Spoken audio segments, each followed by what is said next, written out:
Hello friends, hi my name is रॉथर जेलिस is my name और स्वागत है आपका सवाल सैटरडे में। मतलब आप पूछेंगे हफ्ते भर के सवाल और उनका आपको मिलेगा सैटरडे के दिन जवाब। सवाल सैटरडे में हम सबसे पहले बात करेंगे कुछ बच्चों की जिन्होंने सवाल किए हुए।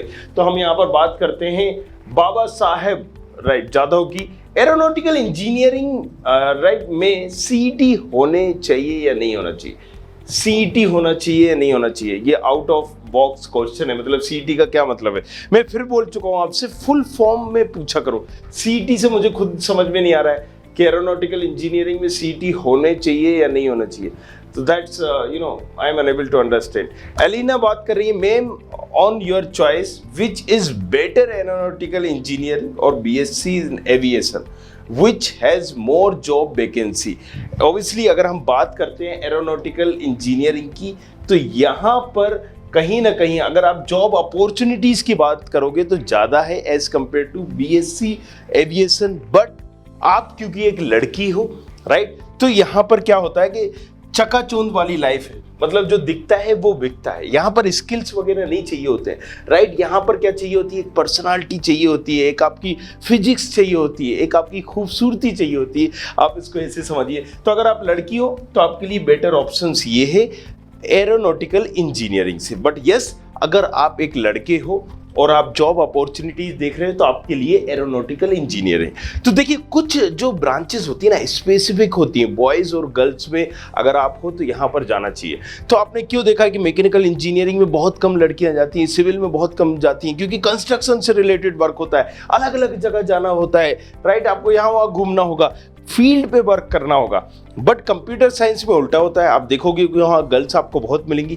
तो इस थ्योरी को भी आपको समझना होगा। सो अगेन, गर्ल्स हैं तो बीएससी, बॉयज है तो एरोनॉटिकल इंजीनियरिंग। चलिए नेक्स्ट, ब्लैक होल गेमर पूछ रहा है, I am doing diploma in IT engineering after 10 can I take admission for BDes. पहली चीज आपको समझना होगी, देखिए, अगर आप यहाँ पर डिप्लोमा के बेस पे बीडेस करना चाहते हैं तो आप नहीं कर पाएंगे।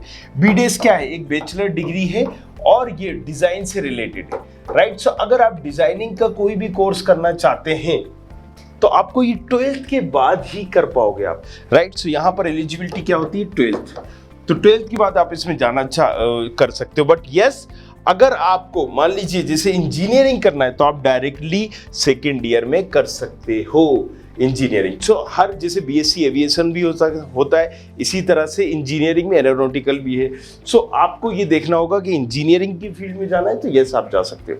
गौरव शुक्ला, सर भोपाल के इंजीनियरिंग कॉलेजेस के बारे में बताइए प्लीज़। तो भोपाल के जितने भी इंजीनियरिंग कॉलेज हैं ये सारे के सारे एवं हैं, राइट। यहाँ पर मुझे ऐसा लगता है कि जितने भी बच्चे जा रहे होते हैं, कईयों का तो फ्यूचर अधर में लटका होता है। बट उनमें से भी अगर हम कॉलेजेस की बात करेंगे कौन से एवे हैं, तो हम बोलेंगे सारे अंधे हैं, उनमें से कुछ काणे हैं। हम बात अगर करेंगे भोपाल में तो देखिए मेनेट आ जाता है, ये एनआईटी लेवल का है, इसको छोड़ दें, ये अच्छा है लेकिन ये एनआईटी लेवल का है, राइट, क्योंकि हम प्राइवेट की बात कर रहे हैं। मेनेट के बाद अगर हम बात करेंगे तो यहाँ पर आप ट्रिपल आईटी देख लीजिए, ट्रिपल आईटी भोपाल, ये भी जोसा काउंसलिंग के थ्रू होता है। कहाँ सेंट्रल लेवल का कॉलेज है तो इसको भी हम छोड़ देते हैं, अच्छा है लेकिन हम इसको छोड़ रहे हैं क्योंकि यह उसमें नहीं आता है। अब बात करेंगे भोपाल में तो गवर्नमेंट में आ जाता है आरजीपीवी और बीयू। तो बीयू तो खत्म की नुक्ती है, खत्म ही हो चुका है ये कॉलेज, राइट। बरकतुल्ला के नाम से जाना जाता है। अब क्योंकि बहुत सारे फर्जीवाड़ों में इसका नाम रहा, बहुत सारी चीज़ों में नाम रहा कि वहीं पास हो जाते हैं ये सारी चीज़ें, तो बीयू से कोई करना नहीं चाहता, सीटें खाली रह जाती हैं। दूसरा बचता है आरजीपीवी। तो आरजीपीवी की भी जो पेट्रोकेमिकल ब्रांच हो गई, ऑटोमोबाइल हो गई, ये ज़्यादातर खाली जाती है। तो यहाँ पर कुछ ब्रांचेस में आप अच्छा कर सकते हो। अब अगर हम बात करें प्राइवेट में तो आपके पास कौन कौन से ऑप्शंस आ जाते हैं। देखिए, प्राइवेट में आपके पास आ जाता है एलएनसीटी, राइट। एलएनसीटी, इसका भी 3 कॉलेजेस हैं, राइट, साइंस एक्सीलेंस, और ये आप इसको टेक्नो जो मेन इनका है 1995 वाला, उसको मान लीजिए। तो यहाँ से आप CS IT कर लीजिए और हद से हद EC देख लीजिए। बस इसके बाद कोई भी ब्रांचेस में एडमिशन नहीं लेना है। ना यहाँ पर मैकेनिकल, सिविल, इलेक्ट्रिकल, सब भूल जाइए, राइट। साइंस में आप सीएस कर लीजिए, आईटी है ही नहीं यहाँ, बाकी ब्रांचेस बिल्कुल छोड़ दीजिए, राइट। यहाँ पर एक्सीलेंस में सिर्फ सीएस देख लीजिए, बाकी ब्रांचेस को छोड़ दीजिए, बल्कि मेरे हिसाब से सारी छोड़ दीजिए एक्सीलेंस की।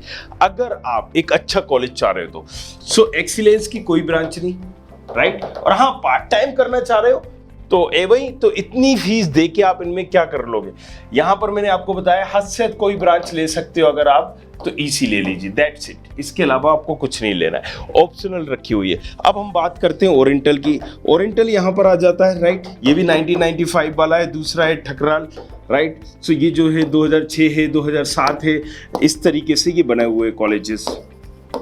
ठकराल की बात करें 1995 वाला है, और सॉरी ओरिएंटल मेन, और ठकराल जो है मेन से मतलब क्या है, जो सबसे पुराना कॉलेज है उसको हम मेन कह रहे हैं। तो यहाँ पर आप सीएस कर लीजिए, आईटी कर लीजिए, ये वर्थ इट है। और अगर बाकी ब्रांचेस को छोड़ दीजिए, बाकी ब्रांचेस क्योंकि बहुत कम फीस में भी हो जाती हैं और इजीली आपको एडमिशन मिल जाएगा। ठकराल में भी सारी ब्रांचेस को छोड़ दीजिए, राइट। इसके बाद आपका क्या आ जाता है, इसके बाद आ जाता है आपका टीआईटी। अब टीआईटी में 4 कॉलेजेस हैं, जिनमें से एक अभी बंद होने की कगार पर है। तो ये जो सबसे पुराना कॉलेज है इनका 2000 में एस्टेब्लिश हुआ था। इसके बाद टीआईटी आपका क्या हो जाता है, टीआईटी यहाँ पर आ जाता है साइंस एक्सीलेंस। सो दूसरे नंबर पे आता है एक्सीलेंस। एक्सीलेंस की अगर हम बात करेंगे तो ये भी 2006-2007 में एस्टेब्लिश हुआ था, 2006 में, राइट, आपको मिल जाएगा। फिर टीआईटी का आ जाता है साइंस, राइट, और ये भी 2007 में एस्टेब्लिश हुआ था। इसके बाद आ जाता है टीआईटी एडवांस। तो अब इन्होंने तो ये भी खत्म कर दिया है, इसकी जगह स्कूल खोल दिया है। सो अब घुमा फिरा के अगर बात करें 3 कॉलेजेस बचे हुए, राइट। इनमें से अगर आप लो फीस पे देख रहे हो, बहुत ही कम फीस पे आपको चाहिए, राइट, दोस्तों की वजह से आपको एक कॉलेज लेना है, बाबू सोना की वजह से ये कॉलेज लेना है, तो आप फिर देख सकते हो, क्योंकि यहाँ पर ऐसा कुछ भाव नहीं मिलने वाला है। हाँ, इसकी सीएस ब्रांच देख सकते हो, किसकी, 2000 वाले की, जो मेन कॉलेज है उसकी सीएस ब्रांच आप देख सकते हो, एक अच्छा ऑप्शन हो सकता है। बट यस, एक एवरेज कॉलेज अगर आप देख रहे हो तो यहाँ पर बात करिए मनी की, कितना लगेगा, सीधी सी बात है, उसके बेसिस पे ब्रांच और कॉलेज चूज करिए, क्योंकि फुल फीस पे जा रहे हो, सीएस के अलावा nothing, you have to choose. चलिए इसके बाद हम बात करते हैं कि चलिए इसके बाद कौन से ऑप्शन है, तो इसके बाद भी हम बात कर लेते हैं। फिर यहाँ पर लाइन से बहुत सारे ऑप्शंस आ जाते हैं, SIRT आ जाता है, इसका भी आप बस CS देख सकते हो। फिर SIRT में दूसरा भी है, राइट, साइंस एक्सीलेंस, इस तरीके से आते हैं। एक्सीलेंस अब उन्होंने बंद कर दिया है, साइंस बंद कर दिया है, एक्सीलेंस है, राइट। सो यहाँ पर बाकी ब्रांचेस नहीं लेना है, फीस पे बेरी करना है। इसके बाद हम देखते हैं सिस्टेक, आप देख सकते हो, इसका CS देख सकते हो। ट्रूबा है, ट्रूबा की कोई ब्रांच ना देखें, राइट, ऑप्शंस में रख लें। इसके बाद अगर हम बात करेंगे तो बहुत सारे कॉलेजेस हैं, ये सारे कॉलेजेस लाइन से आ जाते हैं। फिर राधा रमन है आपका, राइट, पटेल कॉलेज है, VNS है, ये सारे के सारे खत्म की नुक्ती है, मतलब टिल एंड इनका चल रहा है। बिट्स है, वैष्णवी है, सो कॉर्पोरेट है। अब ये कॉलेजेस की लिस्ट जितनी भी आप पढ़ पा रहे हो, सो कॉलेजेस की लिस्ट, ये सारे वही कॉलेजेस हैं जो आपको अपने ऑप्शंस में नहीं रखने चाहिए। हाँ, अगर पार्ट टाइम कर रहे हो या फिर आप देख रहे हो कि इसके साथ साथ जस्ट मुझे एवं करना है, किसी चीज़ की प्रिपरेशन करना है, तो फिर सारे कॉलेजेस की लिस्ट आपके पास है। 100 सब्सक्राइबर चैलेंज पूछ रहे हैं, इलेक्ट्रिकल इंजीनियरिंग के लिए कौन सा कॉलेज ठीक है एमपी में। देखो एमपी में अभी मैंने पहले भी बताया है कि इलेक्ट्रिकल ब्रांच हो या कोई दूसरी ब्रांच हो, इतने ज़्यादा आपके पास ऑप्शंस नहीं है। लेकिन अगर मध्य प्रदेश में आप बात करोगे इलेक्ट्रिकल इंजीनियरिंग के लिए तो HGS ITS, राइट। लेकिन उससे पहले अगर आप जोसा काउंसलिंग देख रहे हो तो जाहिर सी बात है IIT इंदौर, राइट, इसको आप पहले चूज करिए। और इसके बाद आपका आ जाता है, राइट, इसके बाद आपका आ जाता है कौन सा, NIT, मेनेट के नाम से जो है भोपाल, MANIT, यहाँ से भी आप इलेक्ट्रिकल ब्रांच कर सकते हो। फिर आप देख सकते हो government college HGS ITS। HGS ITS के बाद क्या देख सकते हो,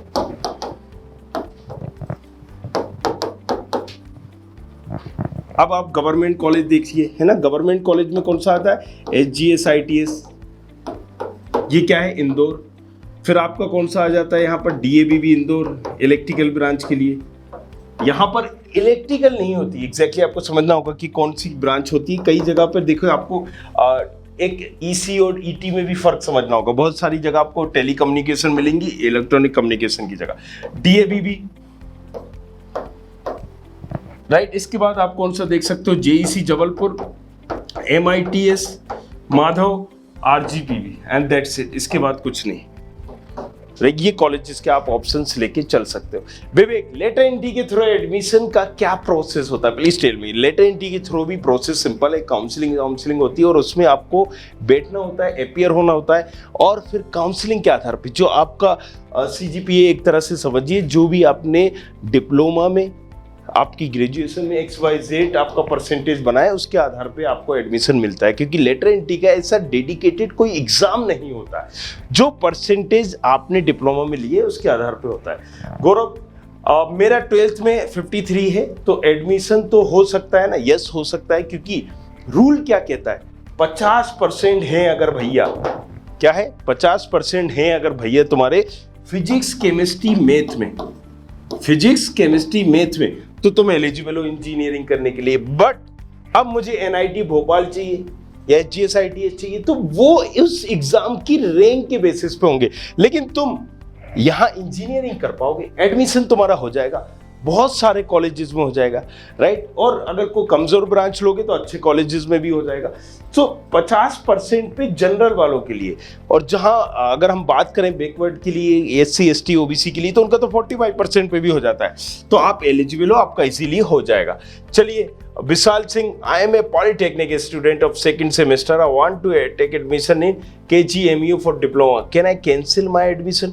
पहली चीज तो अभी तक कहीं पर भी एडमिशन नहीं हुआ है। जहां पर भी आपने एडमिशन लिया है, ये कॉलेजेस वालों ने आपका काटा है या आपको बनाया है, राइट। सो कॉलेजेस करते क्या है, एक ऑप्शंस बना के रखते हैं।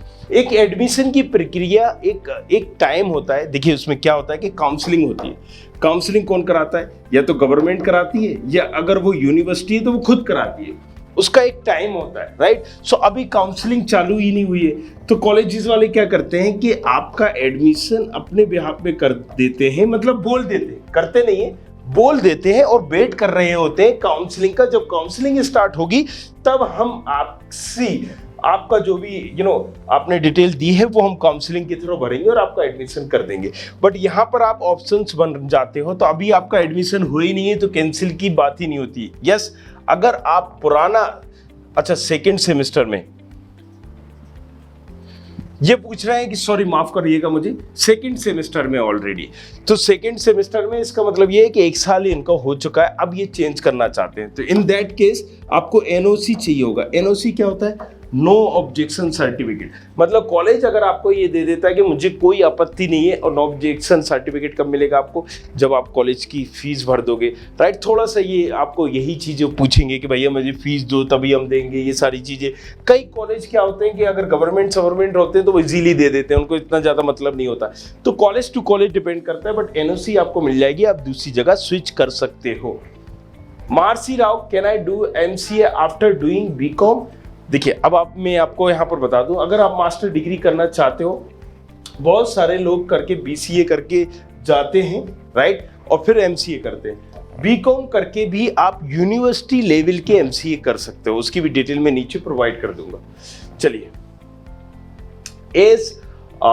पूछ रहे हैं क्या B Pharma है AU में? AU, अब अगेन इन्होंने फुल फॉर्म नहीं पूछा है। AU से आपका क्या मतलब है, राइट। सो DU समझ में आता है, एक बहुत फेमस ब्रांड है। B Pharma अगर आप करना चाहें तो बस सीधी सी देखिए, PCI अप्रूव्ड होना चाहिए, PCI अप्रूव्ड। अब ये कहाँ से देखोगे? PCI की ऑफिशियल वेबसाइट पे देखोगे, गूगल पे टाइप करना है PCI approved college list, you will get all the colleges list, and then there you will get to know कि जो भी अगर आपका इंस्टीट्यूट, यूनिवर्सिटी उस लिस्ट में आ रहा है तो वहां पर है, नहीं तो नहीं है। और बहुत सारे कॉलेजेस में फार्मा होता है लेकिन रजिस्टर नहीं है, अगर PCI में तो कोई मतलब भी नहीं है, ये भी समझना होगा। हर्षिता, सर फीस कैसे कम हो सकती है LNCT में? मिनिमम कितनी मार्क्स चाहिए होते हैं JEE मेंस में? अब देखो, फीस कैसे कम हो सकती है ये तो बाकी आप बात करिए, लेकिन मैं आपका दूसरा सवाल का जवाब जरूर दे सकता हूँ यहाँ पर कि कितने मार्क्स चाहिए होते हैं JEE मेंस में। सो ये डिपेंड करता है branch to branch. JEE mains में अगर आपके 0 नंबर हैं, दिया नहीं है, नील बटे सन्नाटा आया हुआ है, राइट, और 1 नंबर है, -2 नंबर है, XYZ कुछ भी हो, तो भी आपका LNCT में एडमिशन हो जाएगा। LNCT इज नॉट हाउआ और समथिंग, बहुत ही कोई अच्छा कॉलेज नहीं है, तो आपको पहले ये समझना पड़ेगा, राइट। सो LNCT के अगर हम लास्ट 3 साल की बात करें तो आप देखोगे कि कुछ इनकी ब्रांचेस हैं, राइट। सो इनकी ब्रांचेस अगर हम मैकेनिकल की बात करें, सिविल की बात करें, इलेक्ट्रिकल की बात करें, EX की ब्रांच करें, तो यहाँ पर आप लास्ट ईयर का रिकॉर्ड उठा लीजिए, उससे भी लास्ट ईयर का रिकॉर्ड उठा लीजिए, तो आप देखोगे कि आपको यहाँ 12th वालों को मिल गया है। 12th वालों को कब मिलता है एडमिशन? पहले JEE वालों को मौका मिलता है। अगर JEE में आपकी 1 नंबर भी है तो पहले आपको मौका मिलेगा, फिर 12th वालों को मौका मिलेगा। इसका मतलब क्या है कि 12th वालों को भी एडमिशन हो गया और सीट और खाली रह गई, उसके बाद भी नहीं भरी। तो यहाँ पर LNCT अगर हम मेन की बात भी करें 1995 की, तो भी एडमिशन लेना टफ नहीं है। ये कॉलेज वाले जो है ना हवा बनाते हैं, उनकी तरफ से आपको डराया जा रहा होगा, बताया जा रहा होगा अभी फीस भर दीजिए, कल फीस भर दीजिए, परसों लास्ट डेट है, आपने नहीं भरा तो ये हो जाएगा, वो हो जाएगा, फलाना टिमका, और आपको ऐसा लगेगा भैया सीट ही निकल गई हाथ से। लेकिन ऐसा नहीं होता है, ठीक है हर्षिता मिश्रा। ये सिर्फ ये कर रहे होते हैं कि काउंसलिंग ही चालू नहीं हुई है, कॉलेजेस को पता है कि मेरी सीटें खाली जाना है, मेरे पास 100 सीटें हैं और 100 बच्चे मुझे मिल ही नहीं पाएंगे, तो ये पहले से ही बेला फुसला के और आप जैसे लोगों को बनाकर ये सीट भरते हैं। So make sure this thing कि अगर इस तरह की ब्रांचेस चाहिए तो कोई दिक्कत नहीं है, कभी भी आपको मिल जाएगी, राइट। आप इवन फर्स्ट काउंसलिंग के बाद भी जाओगे, सेकंड काउंसलिंग के बाद भी जाओगे तो भी आपको मिल जाएगी, राइट। CLC तक में मिल जाएगी, तो ये बड़ा बात नहीं है। हाँ, अगर आप यहाँ पर CS ब्रांच ले रही हो तो CS के लिए कंपटीशन है और वहां कॉलेज वाला हाथ नहीं रखेगा। वो आपसे बोलेगा नहीं कि हम CS दिला देंगे, वो बोलेगा नहीं IT दिला देंगे, राइट। क्यों? क्योंकि उनको खुद नहीं पता। तो यहां पर कोई सेंस होता ही नहीं है कॉलेजेस में एडमिशन लेने का। क्या सेंस है बताइए ना? एक इलीगल है ये प्रोसेस पूरी। हाँ, मैं कैमरे के सामने बोल रहा हूँ, इलीगल है। सो लीगल प्रोसेस क्या है? काउंसलिंग के थ्रू जाइए आप, वहां पर आपको अगर चांसेस हो रहे होंगे कोई दूसरा बंदा आपकी काउंसलिंग भर रहा होगा, इसका मतलब ये आपने अपना भविष्य दांव पे लगा दिया। अब 4 साल तक रोते रहिएगा। सो अगेन, किसी भी कॉलेजेस की लिस्ट बनाओ, जिन कॉलेजेस को लेना है, बने रहना आप, यहाँ पर भी हम अपडेट करते रहेंगे, और फिर उस रैंक के हिसाब से उन कॉलेजेस को डालिए जो आपकी रैंक आई होगी। किस रैंक पे क्या डालना है वो भी हम बताएंगे, टाइम टू टाइम सारी चीजें अपडेट करेंगे। खुद से अगर आप नॉलेजेबल बनोगे और अगर आपके पास नॉलेज होगी, आपको कोई बेवकूफ नहीं बना पाएगा। नहीं तो अगेन, जो आप सवाल कर रहे हो अभी आपको नॉलेज नहीं है, दैट्स ओके, बट आप क्योंकि हमसे पूछ रहे हो, we are third party, but जब यही कॉलेजेस से पूछोगे तो मे भी कॉलेजेस बोलेंगे कि कल लास्ट डेट है, आप अगर एडमिशन नहीं लोगे तो फिर हम कुछ नहीं कर सकते, आपको इतनी फीस करना पड़ेगी, मिनिमम 5,000 जमा करना पड़ेंगे, 10,000। ऐसा कोई रूल ही नहीं है। आप पढ़िए, जाके DTE के ऑफिशियल वेबसाइट पे देखिए कि रूल एडमिशन होने का एक सिंपल सा है और एक ही तरीका है, राइट। सो अगेन, यहाँ पर JEE में अगर 0 नंबर भी होंगे तो भी एडमिशन मिलेगा, बशर्ते आप CSIT नहीं ले रहे हो। CSIT के लिए कितनी चाहिए होगी? अब बात मुद्दे की आती है। तो CS के लिए जैसे हमने बोला, अगर आपके 1 लाख रहेंगे तो आपको इजीली CS मिल जाएगी, राइट। सो यहाँ पर CSIT के लिए अलग अलग रैंक चाहिए होगी। OBC के हो, SC ST के हो तो आपको और ज्यादा रैंक में मिल जाएगी, राइट। सो ये सारी चीजें समझना होगी। 1-2 ब्रांच, अगर कोई कॉलेज एक ब्रांच में अच्छा है, इसका मतलब ये नहीं है कि सारी ब्रांचेस में अच्छा है। 10 साल से अगर हम बात करें, या हम बात करें लास्ट 3 साल का रिकॉर्ड निकालते, 4 साल का रिकॉर्ड निकालते, हम 5 साल का रिकॉर्ड निकालते, कोविड को छोड़ दीजिए, चलिए 5 साल का रिकॉर्ड निकालते, कुछ ब्रांचेस में प्लेसमेंट ही नहीं है, राइट। यहां पर 30% प्लेसमेंट नहीं है, 20% प्लेसमेंट नहीं है। आप करिए LNCT से केमिकल इंजीनियरिंग, समझ में आएगा, रिकॉर्ड निकालिए आप वहां से, तो समझना होगा आपको ये सारी चीजें। चलिए, तो आई होप यहाँ पर आपको सारे डाउट्स क्लियर होंगे। फिर से हम मिलेंगे अगले सवाल सैटरडे में, वहां पर आपको पूछना होंगे आपके सवाल और आपको मिलेगा आपके सवालों का जवाब। तो मिलते हैं नेक्स्ट सैटरडे को, तब तक के लिए सब्बा खैर। कुछ और पूछना है तो पूछो हक से, Instagram ID है, जाओ जाके पूछो। Thank you. I hope you like this video. For more such videos, keep watching our channel and do not forget to like, share and subscribe.